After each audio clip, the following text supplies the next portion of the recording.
But how can imagination give a projection of something out, give a sense of endurance, and even causally efficiency? Like how can something that is pure fantasy be causally efficient?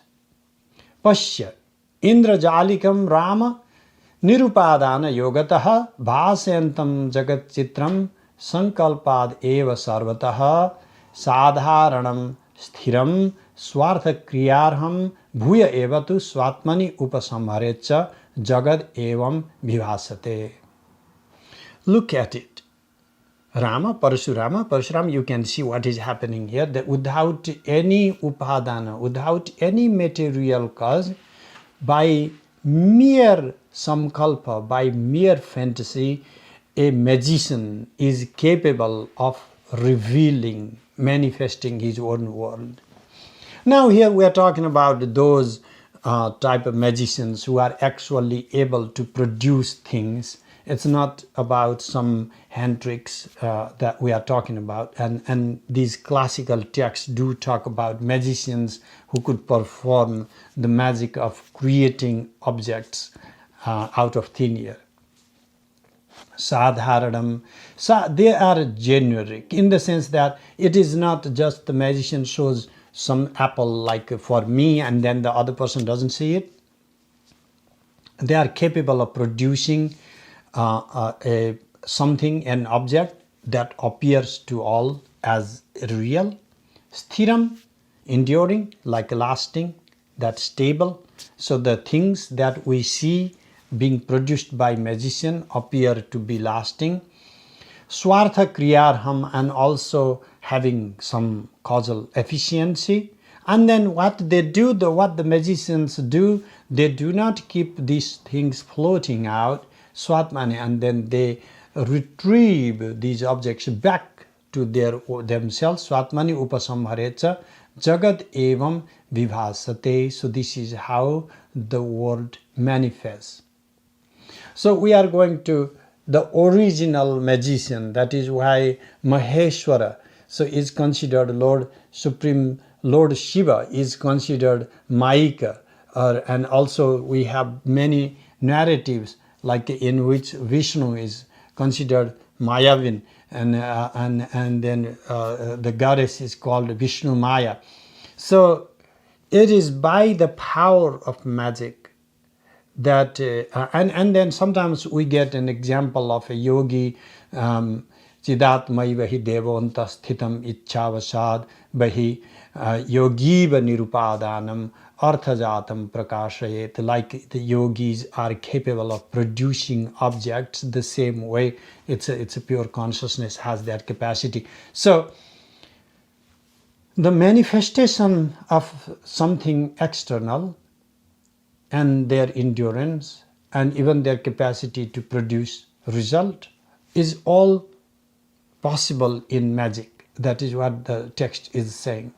So we could even have a philosophy of magic on this basis, that magic has not just the sense of illusion. Now we are discussing about magic having the sense of reality, magic being able to produce something that is so-called real, because if there's anything real, it so as well is real. How could you say that there is this real sense of reality in the world when corresponding to objects? The Tripura Rahasya says, Kevalam bhavana matrat. Kevalam bhavana matrat satyata jagati sthita. In the world, it's just by means of bhavana, by means of conceptualization, that their reality, them being true, is there. Shunyata bhavanenapi shunyam nishpratigam bhavet. And if you say it is not real, if you say everything is just the void, everything is empty, everything is emptiness, and if you have the bhavana, if you visualize as such, then your empty state will be nispratika, will be without any resistance, and you cannot be removed. You cannot remove that state of being empty. So that is why asadeva savavati asad brahmeti chedveda. Sadeva savavati sad brahma. Asadeva savavati. Asadeva idamagra asit.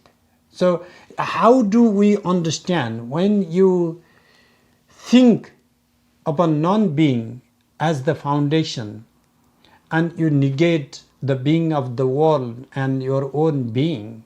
The text suggests that you can actually dissolve yourself into the empty state of being.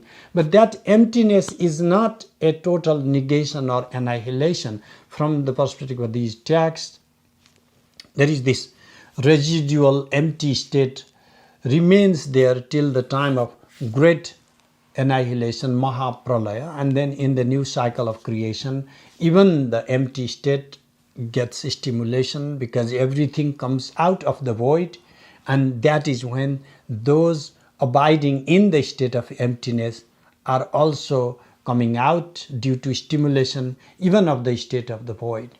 So being in the state of emptiness does not give you that level of freedom you require because you are just being empty. That's it. So you have not accepted the absolute freedom that allows you to be empty and be full at the same time.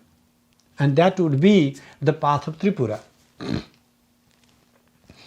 Bhavana hi apramanatva vaidhuryena sthirikrita. How can you say that just pure fantasies can also endure?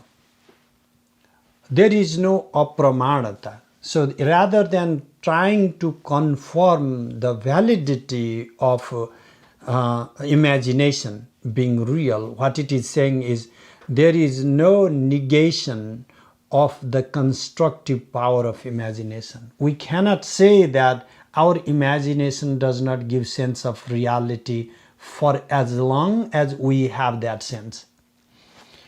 Bhavet tadatma bhavena satyametan mahipate. So tadatma bhavena, as long as you have tadatma, as long as you have the sense of this is the case, or you become one with that, tadatmata, being identical, this very identity, the object and your fantasy become one, and that is where you have the sense of reality, and that is what you have. That is what pramanata is. As long as you believe it is the case, then that is the case.